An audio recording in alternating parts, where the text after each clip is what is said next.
আজ ছবিটির বাড়িতে আমরা ঠাকুরের কৃপায়, মায়ের কৃপায়, স্বামীজির কৃপায় সমবেত হয়েছি। ঠাকুর মা স্বামীজিকে স্মরণ মনন করবো, কিছুক্ষণ তাদের সঙ্গে থাকবো।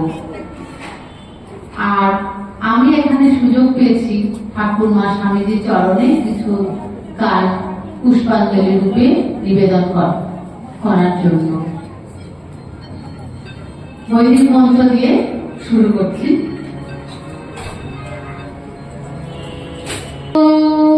सहना भवतु सहना भुनक्तु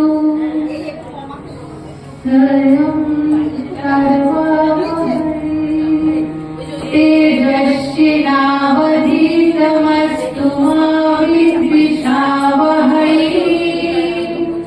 ॐ शान्ति शान्ति शान्तिः। हरि ओम तत्सत्।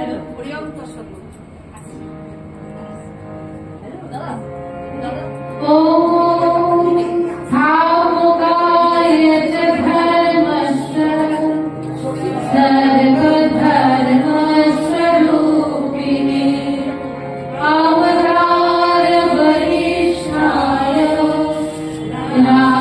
रामकृष्णाय ते नमः।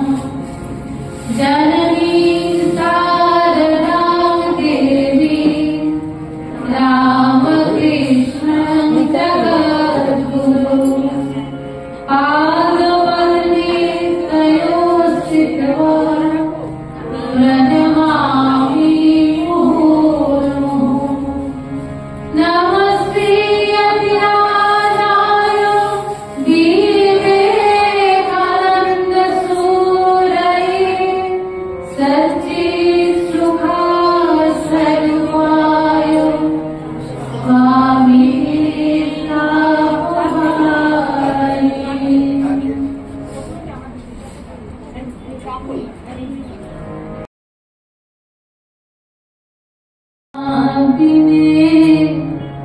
বাঁচি প্রাণে জগৎ জীবন কেমনে তোমার বিনে।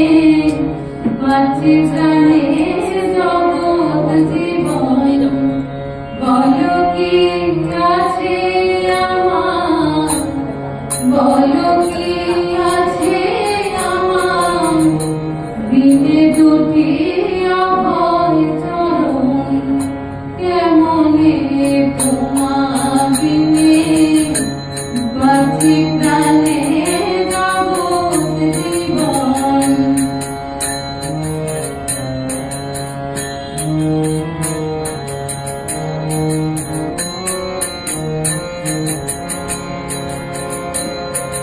তুমি হে অনন্ত আমার ভক্তির তরে তুমি সদা। তুমি হে অনন্ত আমার ভক্তির তরে তুমি সদা। আরো কত আছে আকাশ লীলা তোমার বুঝে কজন। কেমনে তোমার বিনে বাঁচি প্রাণে জগৎ জীবন।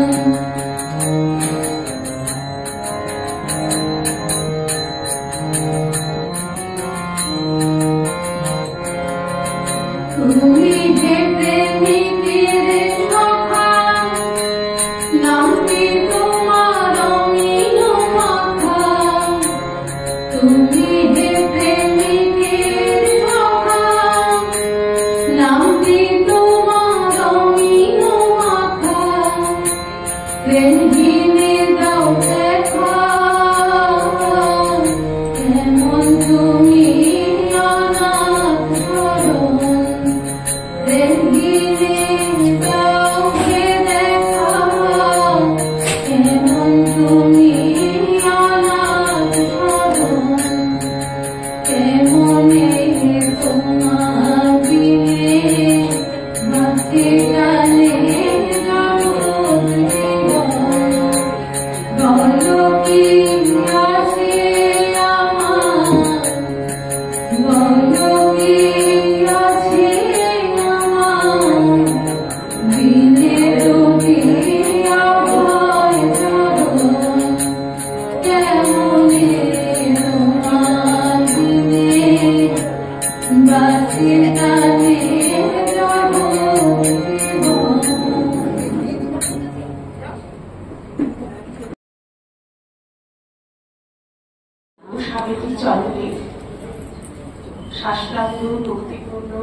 প্রণাম করি।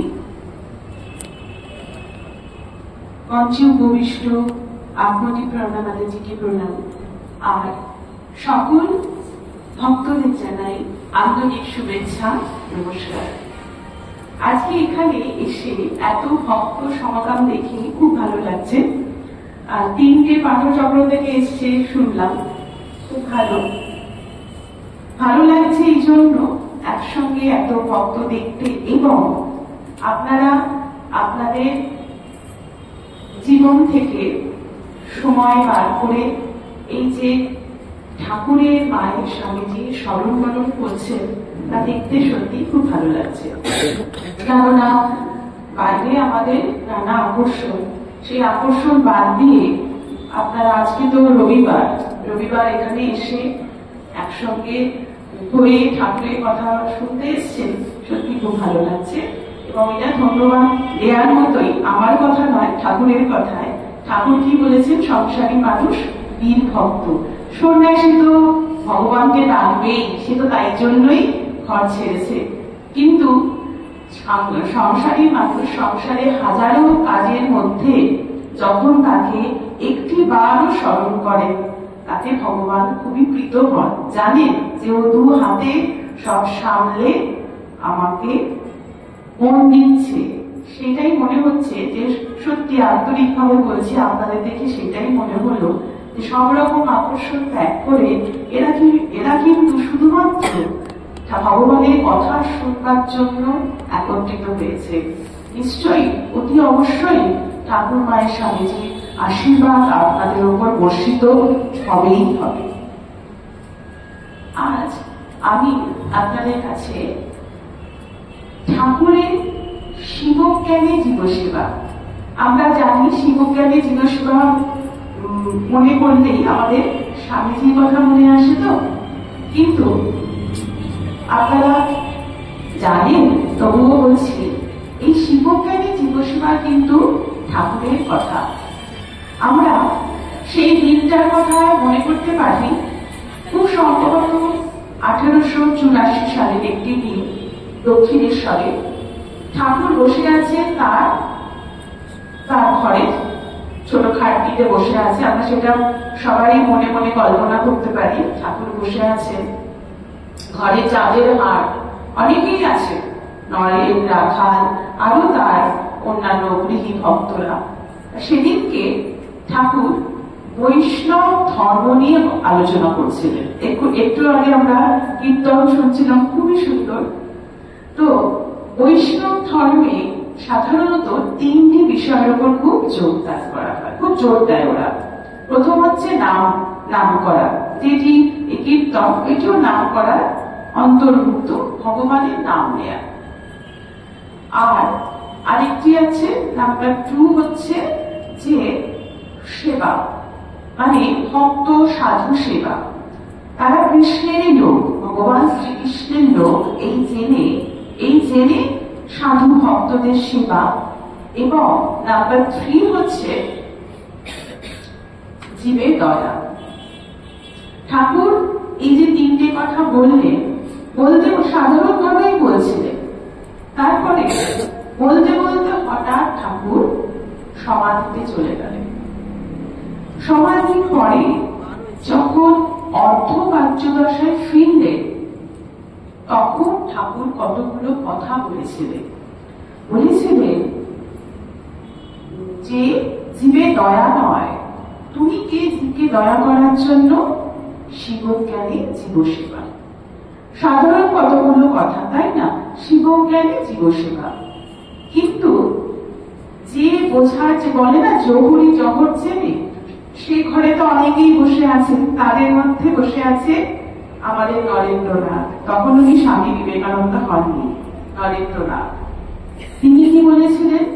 তিনি বললেন, আজ ঠাকুরের এই কথাগুলোর মধ্যে কি অদ্ভুত আলো দেখতে পেলাম। আর কিন্তু কেউ সেই আলো দেখতে পায়নি। ঠাকুর যে একটা যুগান্তকারী কথা বললেন সমাধি ভঙ্গের পরে অর্ধবাচ্যদশায়, শিবজ্ঞানে জীবসেবা, এটি সবাই তো শুনেছিলেন। কিন্তু নরেনের মনে এই কথাটি উঠেছিল, আজ ঠাকুরের মুখে যে কথা শুনলাম, যে কি আলো দেখলাম, কি আলো উনি দেখেছিলেন আগে কি মনে হতো যে সাধু সন্ন্যাসীরা কোনে জঙ্গলে গিয়ে সাধন ভজন করবে নিজেদের আত্মমুক্তির জন্য, এই তো কনসেপশন, তাই তো?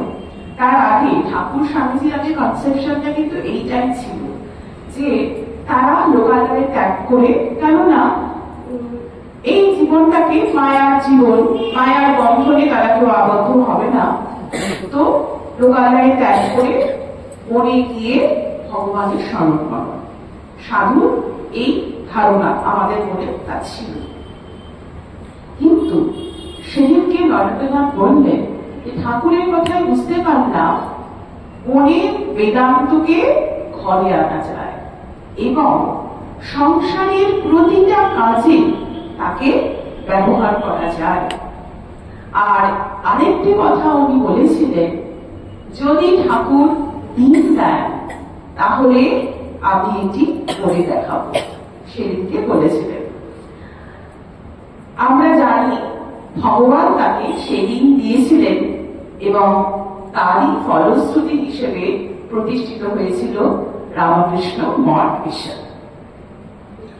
তো ঠাকুরের কিন্তু এইরকম, আমরা ঠাকুরের সম্বন্ধে ভাবলে এটাই ভাবি না যে উনি সমাধিস্থ হয়ে আছেন এবং তার ঘরে বসে কিংবা কলকাতার বিভিন্ন বিশিষ্ট ব্যক্তিদের বাড়িতে গিয়ে উনি সাধন উপদেশ দিচ্ছেন। কিন্তু ঠাকুরের আরেকটি দিক ছিল, যে সম্বন্ধে আমরা হয়তো অনেকেই জানি কিন্তু অতটা ভাবি না। উনি কিরকম গরিব দুঃখীদের জন্য ভাবতেন, তার প্রাণ কেমন কাঁদত। ঠাকুর, এটা আপনারা হয়তো সবাই জানেন যে একবার ঠাকুরের যে দেওয়াল মথুরনাথ, তার সঙ্গে তীর্থযাত্রায় যাবেন হচ্ছে কাশীতে। তো তখনকার দিনে যেতে গেল, মানে এখনকার দিনের মতো তো সোজা কাশী চলে যাওয়া যাবে না, তখনকার দিনে ভেঙে ভেঙে যেতে হতো। তো প্রথমে তারা দেওঘরে উপস্থিত হবে, বৈদ্যনাথ ধামে। তো বৈদ্যনাথ ধামে গিয়ে ঠাকুর দেখলেন তখন সেখানে খুব দুর্ভিক্ষ চলছে। খুব ঠাকুর দেখছেন যে সাধারণ মানুষগুলোর কি দুর্দশা, তারা খেতে পাচ্ছে না, পরনে ছিন্ন বিচ্ছিন্ন পোশাক, ওনার খুব মনে খারাপ লেগেছে। উনি মথুরনাথকে বললেন, মথুর, তুমি তো মা দেওয়াল, তুমি এই লোকগুলোকে একদিন একটু ভালো করে খাওয়াও, ওদের একটু জামা কাপড় দাও আর এক মাথা করে তেল দাও। মথুরনাথ দেখছে তো অনেক লোক, প্রমাণ বললেন যে এত লোক, তীর্থযাত্রায় তো খরচ আছে না। বলছে, বাবা এতগুলো লোক, এবার তীর্থযাত্রায় তো খরচ আছে। ঠাকুর বললেন, আমি তোমার আর যাচ্ছি না, তোমার সঙ্গে আমি আর কোনো তীর্থে যাচ্ছি না, আমি এদের মধ্যেই বসে পড়লাম। বলে ঠাকুর একদম কান্নাকাটি করতে করতে ওই মানুষজনের মধ্যে বসে পড়লেন। তখন মথুর বাধ্য হয়ে ওই ঠাকুর যা যা বলেছিলেন যে ওদেরকে খাওয়ালেন, পোশাক পরিচ্ছেদ দিলেন, তেল এক মাথা করে তেল দিলেন। দেখুন, ঠাকুরের নামে যে পরবর্তীকালে রামকৃষ্ণ মিশন রিলিফ যে কাজগুলো শুরু হয়েছিল, ঠাকুর কিন্তু নিজে হাতে এইটা করে দিতে, রিলিফ হওয়ার কিন্তু হলো, তাই না? ঠাকুর কিন্তু নিজে হাতেই তা শুরু করে দিলেন। শিবজ্ঞানের জীব সেবায় ঠাকুরমা স্বামীজির একটা খুবই মজার ব্যাপার আছে। কিরকম ব্যাপার? যে তারা যা বলেছেন তা করে দেখিয়েছেন, তাই না? আমরা দুটো জিনিস দেখি, একটা থিওরি, একটা প্র্যাকটিক্যাল। এবার যখন আমরা থিওরি পড়ি, তো সেটা যতক্ষণ না প্র্যাকটিক্যালি আমরা পড়ি, আমাদের কি হয়, আইডিয়া ক্লিয়ার হয় না। কিন্তু দেখবেন তিনজনের জীবন একটু মন দিয়ে পড়লে বা চিন্তা করলে দেখবেন ওরা যা বলেছেন তার থেকে বেশি করে দেখিয়েছেন। মা যা বলেছেন তার অনেক বেশি করে দেখিয়েছেন, স্বামীজিও তাই, ঠাকুরও তাই। ঠাকুর যে এই শিবজ্ঞানে জীবসেবা বলছেন, এই যে নতুন একটা তত্ত্ব সারা পৃথিবীর জন্য ঠাকুর দিলেন, সেটা পড়ে দেখালেন। পড়ে দেখানোর জন্যই আমাদের কাছে ব্যাপারটা আরো পরিষ্কার হলো। এই যে মানুষগুলোর মধ্যে উনি কেন দিলেন, উনি দেখছেন যে স্বয়ং নারায়ণ আজ অভুক্ত, তার পরনে বস্ত্র নেই, খাবার অন্ন নেই। সেই নারায়ণকে ছেড়ে, সেই শিবকে ছেড়ে উনি কোথায় শিব দর্শনে যাবেন? এরাই তো সেই শিব। মানে এই যে ধারণা ঠাকুর বদ্ধমূল করে দিলেন। এরকম আরো অনেক ঘটনা আছে। আরেকবার মথুরনাথের সঙ্গে যাচ্ছেন রানাঘাটে। রানাঘাটের কাছে কলাই ঘাটা বলে একটা জায়গা আছে, সেখানে গেছেন। সেখানে ভালো হয়নি, ফসল হয়নি। ফসল ভালো না হলে কি হবে? মানুষজনকে তো দিতে হয় না। আগেকার দিনে কি হতো? খাজনা দিতে হতো। তা মথুরনাথকে বলছেন, তুমি এদের খাজনা মকুব করে দাও, তো আর এদের ভালো করে খাওয়াও, এদেরকে অন্ন বস্ত্র ব্যবস্থা করে দাও। তাহলে এখানে আমরা আরেকবার তাই দেখছি যে খাজনা মকুব করে দিতে বলছেন ঠাকুর। এটাও মানে মানুষের দুঃখ উনি সহ্য করতে পারতেন না। আরেকবার শম্ভু মল্লিক ঠাকুরের একজন রসদার বলতে পারে। ঠাকুরের কাছে উনি আসতেন, উনি ধনী। শম্ভু মল্লিক একবার এসেছেন, এখানে এসছেন দক্ষিণেশ্বরে। রাখাল মহারাজের যে বাড়ি যেখানে ছিল সেখানে ওনাদের খুব জলের কষ্ট। তো ঠাকুর শম্ভু মল্লিককে বলছেন, তোমার তো অনেক ধন আছে, তুমি একটু ওদের ওইখানে গিয়ে একটা করে কূপ খনন করে দাও, তাহলে ওদের এত যে জল কষ্ট, সেই জল কষ্ট দূর হবে। সেরকম আমরা নানাভাবে দেখি যে ঠাকুর মানুষের মধ্যে শিবজ্ঞানী জীবসেবা নিজেও দেখছেন এবং কি করে দেখতে হয় সেটা আমাদের শেখাচ্ছেন। আরেকবার এরকম ঠাকুরের কাছে সবাই গেছে, গৃহস্থ ভক্তরা। সেদিনকে ঠাকুর তাদের বলছেন এমনি সাধারণ কথা, দান ধ্যান করার কথা। এবার যারা গৃহস্থ তারা ঠাকুরকে বলেছেন, আমরা তো গৃহস্থ, আমাদের একটু টাকা পয়সা একটু সঞ্চয় না করলে কি হবে? তাতে ঠাকুর একটু ক্ষুব্ধ হয়েছিলেন, বলেছিলেন যে তোমরা নিজের বাড়ির কোন অনুষ্ঠান বা বিয়ে হলে বা নিজের ছেলে মেয়ের কিছু হলে কারি টাকা তোমরা কি করছো? খরচ করছো। অথচ পাশের বাড়ির লোকটি যদি খেতে না পায় তোমরা কিন্তু একটু খবর রাখছ না। ঠাকুর তাকে ধিক্কার জানালেন যে নিজের জন্য এত খরচা করছো আর দান ধ্যানের কথা বলছো, পাশের বাড়ির লোক যখন খেতে পায় না, ওই তোমরা তো তখন তাদের অন্ন দিতে যাচ্ছ না। মানে এই যে ঠাকুর এই কথাটি বললেন, সামান্য কথা হয়তো, কিন্তু এর গভীর তাৎপর্য আছে। এই গভীর তাৎপর্য কেন আছে? যে সমাজ কিন্তু গৃহী মানুষদের নিয়ে তৈরি, তাই তো? আমরা কোনো পার্সেন্টেজে আসি না, কোনো পার্সেন্টেজ নেই, তাই তো? যে 100 এর মধ্যে 1% তো অনেক বেশি, কোনো পার্সেন্টেজ নেই। তো তাহলে যাদের রামকৃষ্ণ মঠ মিশনের গুটি কয়েক সাধু এবং সারদা মঠ মিশনের গুটি কয়েক মাতাজি, এই নিয়ে তো আর শিবজ্ঞানী জীবসেবার এত মহান তত্ত্ব প্রচার করা সম্ভব নয়। তাহলে তাদের এগিয়ে আসতে হবে কিন্তু ঠাকুরের ভক্তদের এবং সাধারণ সংসারী মানুষদের। সাধারণ বলবো না, কেননা তারা ঠাকুর মা স্বামীজির শক্তিতে বলিয়া। তো তাদের এবার এই যে শিব ঠাকুরের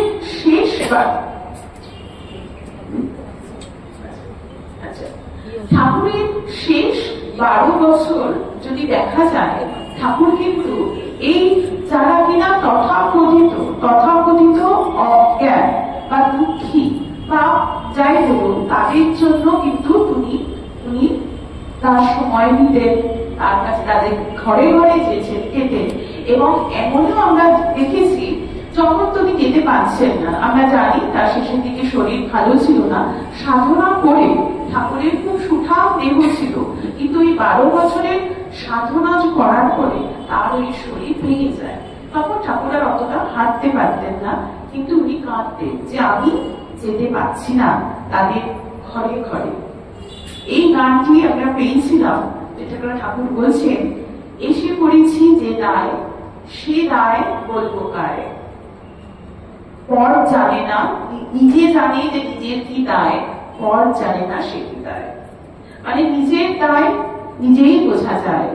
যদি ঠিক ঠিক না মর্ম, যা আমার দুঃখ বা যা আমার বেদনা অন্য কেউ যদি না বুঝতে পারে, সে যদি আমার দরদই না হয়, তাহলে তাকে সেটা বোঝানো যায় না।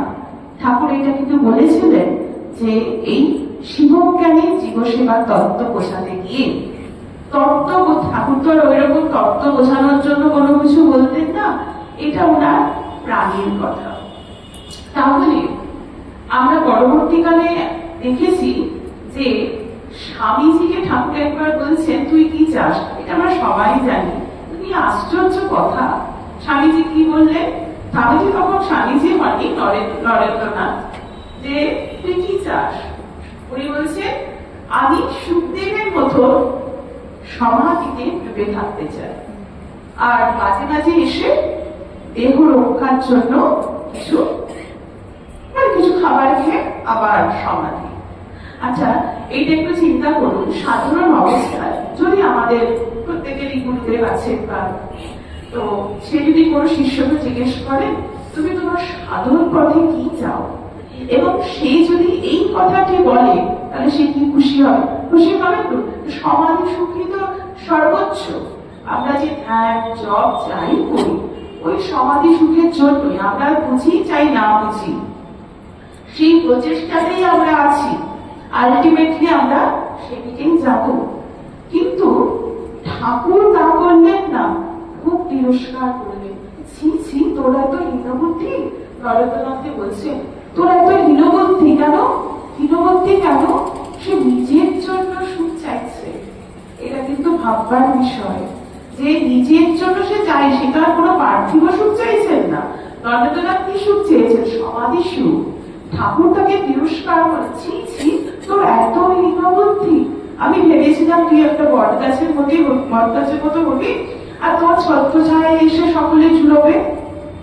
তাহলে ব্যাপারটা আমাদের কাছে পরিষ্কার হয়ে যাচ্ছে, আমার ইষ্ট আমার কাছে কি চাইছে। কি চাইছে? আমরা আমাদের নিজেদের কোনো সুখ নিয়ে কিন্তু আমরা বিচলিত হতে এই ধর্মপথে পা বাড়াই। এটা কিন্তু খুব ভালো করে বুঝে নিতে হবে। যদি আমি আমার আমাকে দুভাগে ভাগ করলাম, এক ভাগে আমি আমার স্বার্থ অনুসন্ধান করছি। স্বার্থ মানে ওই আর কি, আমার সংসার, আমার ছেলে, আমার মেয়ে, হ্যাঁ। আর একদিকে আমি ঠাকুরকেও রাখলাম, ঠিক আছে। এটা কিন্তু খানিকটা নৌকা ঘাটে বেঁধে দাঁড় পাওয়ার মতন হয়ে যাবে, যে এগুলো আর যাচ্ছে না, এত তো রাখছি। ধর্ম কিন্তু প্র্যাকটিক্যাল পেপার, থিওরিটিক্যাল পেপার নয়। যে অনেক পড়ে নিলাম, শাস্ত্রের ক্লাস করে নিলাম মাতাজিদের কাছে বা কারোর কাছে, বা আমি অনেক পড়লাম, কিন্তু ঠাকুরের কথা কিন্তু সব আছে। কি বলে, বাজি টিপলে এক ফোঁটাও জল, বাড়িতে বলেছে অনেক বৃষ্টি হবে, টিপলে এক ফোঁটাও জল বেরোবো না। ঠিক তেমনি যদি আমি আমার জীবনে এই স্বার্থহীনতা প্র্যাকটিস না করি, আমার কিন্তু এই নৌকাটা বেঁধে তার বাবা মতো হয়ে যাবে। এই জন্যই কিন্তু ঠাকুর এই পথ বলে দিলেন। স্বামীজি আরো ক্লিয়ারলি বলেছেন, স্বামীজি এত সুন্দর করে বলেছেন এই বিষয়টি। আমাদের এখানে বেশি সময় নেই, কিন্তু একটু করেই বলছি। স্বামীজি বলছেন যে কি করতে হবে বলতো, এই শিবজ্ঞানী জীবসেবা করতে গেলে যে ঠাকুর যেটা বলছেন, তো তোমাদের প্রথমেই ঘরের দরজা জানলাগুলো খুলে নিতে হবে। কি সুন্দর কথা বলছেন, প্রথমেই ঘরের দরজা জানলাগুলো খুলে দাও। দেখো কি খেতে পাচ্ছে না, তাকে একটু খেতে দাও। যে পড়তে পারছে না, তুমি যে এত পড়াশোনা শিখেছ, তাকে একটু পড়াও। সামান্য সামান্য কথা, তাই না? আমাদের মনে এটা হতে পারে, আমরা অনেক জায়গায় গিয়ে দেখি যে বিশেষত মহিলা সংগঠন গুলো বলছি যে আমরা তো অতটা পারি না, পুরুষদের পেছনে থাকি এবং ওরা টাকা পয়সা দিয়ে সাহায্য করে। কিন্তু এইটা একটু ভেবে দেখুন তো, যে আমরা কি সত্যিই পারি না একটা মানুষকে আমি যা পড়াশোনা জানি তা শেখাতে? আমাদের তো চতুর্দিকে দেখলেই আমরা পাবো কত লোক আছে যে একটু শিক্ষার আলো সে পায়নি, কিংবা শিক্ষিত হওয়ার ফলে যে বিষয়গুলো আমরা জানতে পারি, সবসময় যে এবিসিডি লেখাতে হবে তা নয়। আমি শিক্ষিত, তার ফলে আমার অনেক চোখ কান খুলে গেছে। একটি অশিক্ষিত ব্যক্তি কিনা আমার বাড়িতে কাজ করে বা যে, তো তাকেও তো আমরা শেখাতে পারি, কিন্তু আমরা কিন্তু সেটা করি না। আর এইটাও ভাবি আমি তো একা, আমার তো কোনো সংগঠন নেই, আর একা আমি কি করতে পারবো? এই উত্তর কিন্তু ঠাকুর বলে গেছে যে একটি মানুষকেও সাহায্য করা কি কম কথা? ঠাকুর বলে গেছে যে আমি যদি একটি মানুষকেও সাহায্য করতে পারি, একটু কম কথা নয়। আমার মনে হতে পারে একজনকে এই বিশাল পৃথিবীতে এত মানুষ, ঠিক আছে আমি একজনকে সাহায্য করে আর কি এগিয়ে দেব না। ঠাকুর বলেছেন যে এইরকম একটি মানুষকে সাহায্য করার জন্য আমি 20,000 বার জন্ম নেব, তা মনুষ্যতার জন্ম হলেও কোনো ব্যাপার নয়। কত বড় কথা। এবং স্বামীজি আরেকটা কথা বলেছেন, যে আপনারা যদি স্বামীজির পত্রাবলীতে পড়েন, বলছেন যে এই সংসার নরককুণ্ডে আজীবন ভুগে আমি এটাই বুঝেছি যে পরের জন্য করলেই একমাত্র শান্তি পাওয়া যায়। কথাটা বলছেন সংসার নরককুণ্ড, সেখানে ভুগে একটা মাত্র। কারণ আমাদের তো মনে হতে পারে যে আমি তো বেশ আছি, আমি ভগবানকেও ডাকি, আর আমি যা করা আমার সংসার করছি, এবার অত শিবজ্ঞানে জীবসেবা সম্ভব নয়। এটা আমাদের করতে হবেই। কেন করতে হবে? যদি আমরা একটু চিন্তা করে দেখি যে আমি যাই করি, সকাল থেকে রাত পর্যন্ত যাই করি এবং আমার জীবনে যাই করি, সব কিন্তু একটা উদ্দেশ্যে। সেটা কি বলুন তো? উদ্দেশ্যটা কিন্তু আমরা জানি চাই না, অনেক সময় হয়তো আমরা কনসিয়াস থাকি না। উদ্দেশ্য কিন্তু একটাই, আমরা শান্তি চাই। যে যেখানে যেভাবে দাঁড়িয়ে আছে, আপনার শান্তি আমার শান্তি হয়তো তফাৎ হতে পারে, কিন্তু আমরা আলটিমেটলি শান্তিতে থাকতে চাই। এবার আমরা দুটো বিপরীত ধর্মী কথা বলি, যে আমি শান্তিতেও থাকবো অথচ আমি পরের জন্য করবো না। এই একটা থিসিস, যে আমি যদি শান্তি পেতে চাই, মা যেমন বলেছেন অপরের সাথে শান্তি পেতে চাও কি কারোর দোষ দেখা যাবে না, এইটাও তাই। যদি আমি আমার জীবনে শান্তি পেতে চাই, তাহলে আমরা কি ভাবি যে আমার সংসার, আমার ছেলে মেয়ে যদি ঠিক ঠিক হয়, আমি একটা সুন্দর শান্তিপূর্ণ জীবন। একদমই বিপরীত ব্যাপারটা, একদমই বিপরীত। কেননা জীবনের শেষে এসে দাঁড়িয়ে যেন নিজেকে আর রিক্ত না মনে হয়। মনে হবে যদি আমি ঠিক মতো না এগোই, অঙ্ক তো সূত্র ধরে করতে হবে, একটা ভুল সূত্র ধরে অঙ্ক করলে তো অঙ্কটা মিলবে না। জীবনের অঙ্কটাও তাই, সূত্রটা আমাদের ঠিক মতো প্রয়োগ করতে হবে, যে আমি অপরের জন্য চিন্তা করলাম, অপরের জন্য ভাবলাম, তাহলে কিন্তু আমি সেই অপার শান্তি পাবো। আর স্বামীজি বলেছেন অপরের জন্য করলে কি হয়, কারণ আমাদের প্রথমেই মনে হয় আমি কি পারবো, কারণ আমি তো একা, আমার কি আছে, আমি না আছে ধনবল, না আছে জনবল, আমি একা কি পারবো। স্বামীজি এখানে উত্তর দিচ্ছেন যে অপরের জন্য চিন্তা করে তার হৃদয়ে সিংহ বলের সঞ্চার হয়। কত বড় কথা। স্বামীজির কথা ঋষি বাক্য, স্বামীজির কথা কখনোই ভুলতে পারে না। এটা একটু প্র্যাকটিস করে দেখতে হবে, যে অপরের জন্য শুধু চিন্তা করা তো অনেক পরের পদক্ষেপ। আচ্ছা, ওই লোকটা যে এত অসুবিধা, একটু তো চিন্তা করলে দেখবেন কত রাস্তা খুলে গেল, কত লোক সাহায্যের হাত বাড়িয়ে দিল, অনেক হয়তো একটা বড় কাজ হয়ে গেল। কিন্তু চাই পুরুষকার, ভগবানের বিশ্বাস। এবং স্বামীজি এটাও বলেছেন যে কাশী বৃন্দাবনে দেখছি হাজার হাজার কোটি কোটি পয়সা খরচ করে ভগবানের মন্দিরের পর্দা উঠছে আর পড়ছে, আর জীবন্ত নারায়ণ অঙ্ক পাচ্ছে। এইটা যেন আমাদের না হয়, তাহলে কি করতে হবে, যে প্রতিটা গৃহকে সেবা কেন্দ্রে পরিণত হবে। সেবা কেন্দ্র মানে ওই নোটিশ টানিয়ে বড় বড় সেখানে সেবা করা ওই রকম না। করবো আমি আমার অন্তর থেকে, তাই তো? যেখানে যা যেটুকু সাহায্য করতে আমি পারি, আবার সাহায্য করবো কি শিবজ্ঞানে জীবসেবা।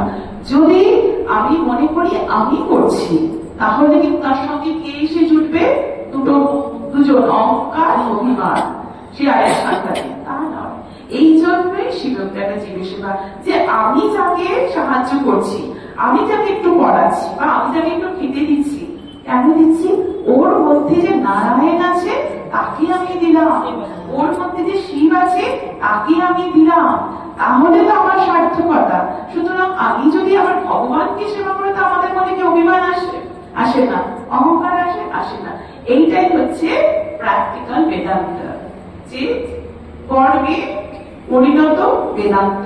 স্বামীজি এই কথা বলেছিলেন যে যদি ভগবান দিন দেয়, এইটি আমরা করে দেখাবো।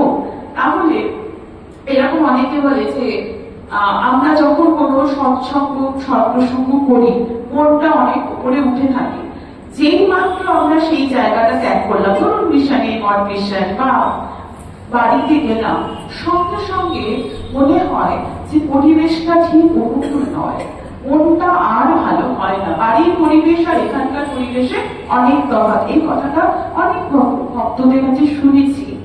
তখন এটা মনে হয় যে পরিবেশ কিন্তু আমরাই সৃষ্টি করতে পারি, তাই না? আমরা যেমন নাম জপ করে, ধ্যান ভজন করে গৃহের পরিবেশ সৃষ্টি করব, ঠিক তেমনি ঠাকুরের শিবজ্ঞানী জীবসেবার এই মন্ত্রটি নিয়ে আমাদের নিজেদের বাড়িঘর গুলোকে যদি ছোট ছোট সেবা ক্ষেত্রে পরিণত করতে পারি, তাহলে কিন্তু কোনোদিন মনে হবে না যে আমার বাড়িতে সেই পরিবেশ নেই, কেননা এখানে আমি স্বয়ং নারায়ণকে সেবা করছি। আর স্বামীজি এটা বলেছেন যে জগৎ হচ্ছে কুকুরের ল্যাজ, যতই তো কুকুরের ল্যাজ কি, যতই সোজা করতে যাও কুকুরে যাচ্ছে। তো তাহলে এই সব কাজ কুকুরের ল্যাজের মতো, যতই করতে যাব ও ঠিক নিজের জায়গায়, কারণ করতে গিয়ে তো আপনাদের মনে হবে যে এইটা করলাম, কিন্তু আসল মজাটা হচ্ছে জগৎকে সোজা করা না, ওই কাজ করতে গিয়ে আমি সোজা হয়ে যাচ্ছি।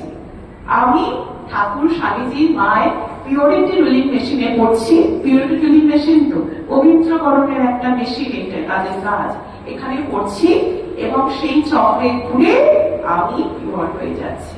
মানে আমি আমার মধ্যে যে বক্রতা ছিল, এরকম এক জায়গায় শুনেছিলাম যে একা থাকলে সবাই তো পরমহংস।